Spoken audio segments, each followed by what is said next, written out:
it. Reform bill, incarcerate these jails. You New York, we New York. That's why we here to free New York. Get live, get free, get live, get free. Cause you New York, we New York. That's why we here to free New York. Get live, get free, get live, get free. Reform bill, incarcerate these jails. Reform bill, incarcerate these jails. Reform bill, incarcerate these jails. Reform bill, incarcerate these jails. We are here today because our loved ones in our community are being languishing in jails across the state. 25,000 people in the state of New York every single day are pretrial and legally innocent. Many are incarcerated simply because they cannot afford bail. No one should be locked up simply because they cannot afford bail. No one should wait months or years for trial.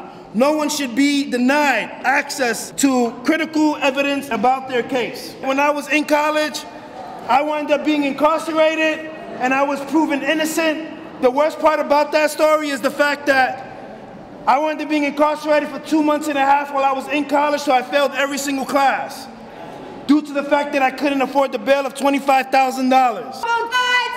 For the honorable judge, I don't give a fuck. Bailiff, call the first case. Case number 1, 2, 3, 4. Johnson, approach the bench. I read your case. How do you plead? Not guilty. Not guilty? It was only half a You be quiet. We're gonna set his bail at $5,000. Can your client make that? No, he cannot. Then he'll be remanded to custody. No! Justice.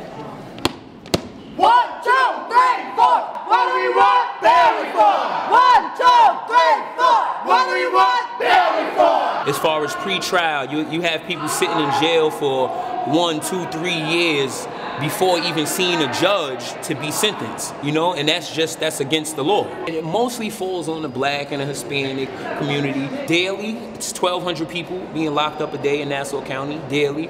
Myself alone, I've been incarcerated, $200,000 bills, $100,000 bills, and then they'll give you a bond, but you'll end up having to pay $10,000 cash and put up a home to bail out. You know, and it's like when you're coming from where we come from, all of those resources are not available.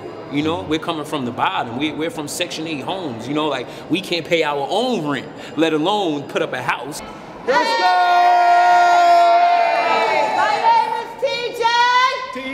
And I was arrested on June 2nd for something I didn't do.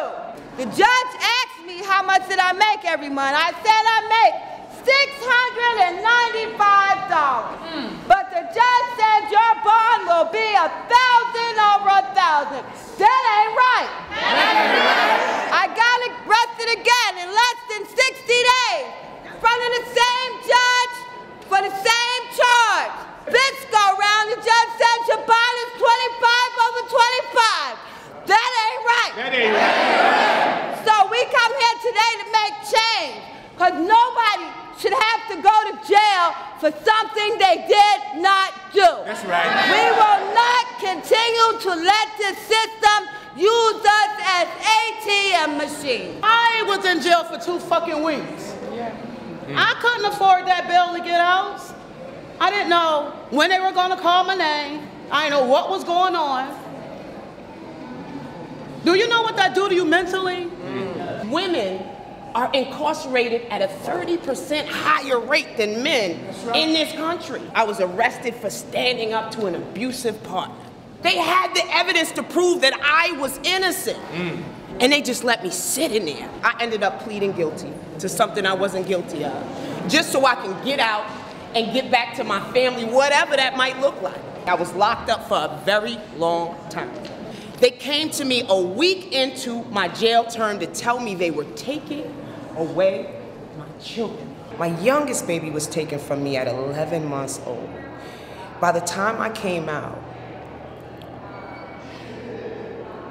It's okay.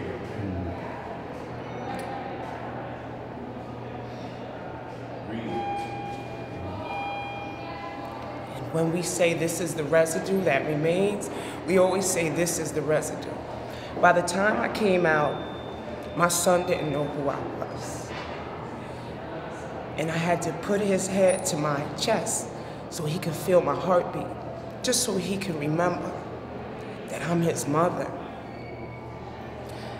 Even after that, after I took the plea deal, I came out. I wasn't allowed to see my children for months and months and months and months, where I had to do the research and see that there were rapists, murderers, high felony offenders that actually were charged. Mind you, I was proven innocent. High felony offenders that were able to see their children with supervised visits within 6 months. I was ready-to-wear manager for an extremely high-end luxury company, making $1,500 a week.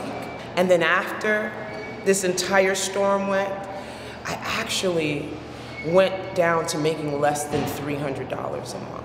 My name is Prince. I'm from Nassau County. I represent the Free New York campaign. Yeah. I'm also the community outreach coordinator for Network Support Services in the Bronx. I served 25 years to life. I just came home last year. Prior for that, 1992, I was held for a period of 24 months in incarceration in Suffolk County without bail.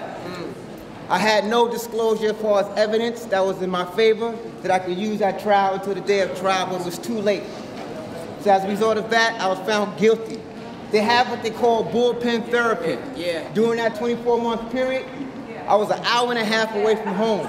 I was going to court approximately 17 times, only see the judge 3 times. It gets you so frustrated and it's so draining on you that it forces you to plead guilty. Even when you're innocent. That's right. So we got to put a stop to this. I sat in Rikers Island for 18 months for a crime that I didn't commit. That ain't right. I sat in Rikers Island with a $75,000 bail, which I could not afford to pay. And they knew that. Yeah, they knew that. The case was dismissed, but the law states that once a case is dismissed, that you go back to living your life as it was before this. Well, I had to go to a shelter. Come on. I didn't have a pair of socks to put on. I didn't have a pair of underwear to put on. So how did I go back to a life that I had before that happened? That's right. Now, the prosecutor in my case started out with a 3-count indictment that she ballooned to a 15-count indictment. Now, I'm 60 now. When this happened, I was 58 years old. They were trying to give me a death sentence because I wasn't going to take anything. When you get out and you walk down the street, you fear that a cop might stop you and pick you up and lock you up again for something you didn't do. That's right. Okay? It never leaves your mind what has happened to you. People just look at the logistics of being locked up, but what about the after effect? It still lingers in my mind to this day. I still can't sleep a whole night. Residue. And I know I'm not the only one that's like that. It's like a legalized form of slavery. Even the way the Rikers Island barge is set up, it's set up like a slave boat. The way you sleep, everything. If you think about it, minimum wage now is what, $9 in America, I think, to maybe 10. It's supposed to be going to 15. You get paid, I remember getting paid $15 for 2 weeks of work. $15. That's where, I mean, if you think about it, there are people in sweatshops in third world countries that are getting paid more than that, you know? And we're forced to work.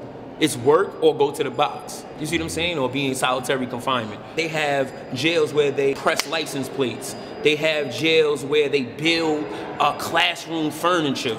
You know, things that's really, literally feeding America and helping it to grow. You know, and they're getting paid 13, 14 cents an hour, you know, and it's majority black. The one thing that separates us today from slavery of yesteryear is one thing. And that one thing is the amendment that tells us that slavery is abolished except in the case of criminal punishment. This is a reverse slavery. They try to play with our minds and put us back in bondage. And what they use in order to do that are the tools of government. We cannot say that the United States is the land of the free. No. That's right. If we have more people in jail than slaves back in the slavery time. We cannot say that the United States is the land of the free if we have more people restricted from their voting rights, even before the civil rights movement. Come on. Because of this, the criminal justice system. That's right. I'm a dreamer. Yeah. And I can tell you that the latest attack on our immigrant communities runs parallel to the criminalization of our black and brown communities. I'm not going to tell you how devastating it is to go through a deportation. We know. It's the same experience when you take somebody, when you take your son, when you take your daughter, your mom, your sister, your brother, and you put him in jail. It's the same feeling. 2 young black boys were killed because they was afraid to go to jail. One was a stop and frisk, one was a traffic stop. And all of them involved weed. If they were to go to jail, they feared that more than anything. Those cops, they're still on the police force. With a promotion. They killing us out here in Buffalo. And it's not only Buffalo, it's just everywhere. India Cummings was murdered inside of the Erie County Holding Center after she called for help. She was going through something mental that she needed help with. She asked for an ambulance. 2 officers showed up. They must not have been inviting because she fled them. They eventually arrested her. They didn't take her to the hospital. They took her to Erie County Holding Center. They beat her. She went to cardiac arrest. They shipped her to the hospital. For 3 days, she was on life support. So she was already dead when she left Erie County Holding Center. This woman had no prior charges ever. She'd never been in trouble. I graduated with her. I knew her on a social, on a friends level. She was actually someone that was a mentor to me. There are hundreds of thousands of people who have died at the hands of the state in county jails. They want to lock us up, but that's not safe either. We are sick and tired of being in a space where we continue to have to hold up posters of lost sisters and brothers who have had their lives taken from them purely and simply because of a racist, sexist, misogynistic system that's repeatedly against this community. We reject this. We don't allow for this. We will not be silent. Be silent.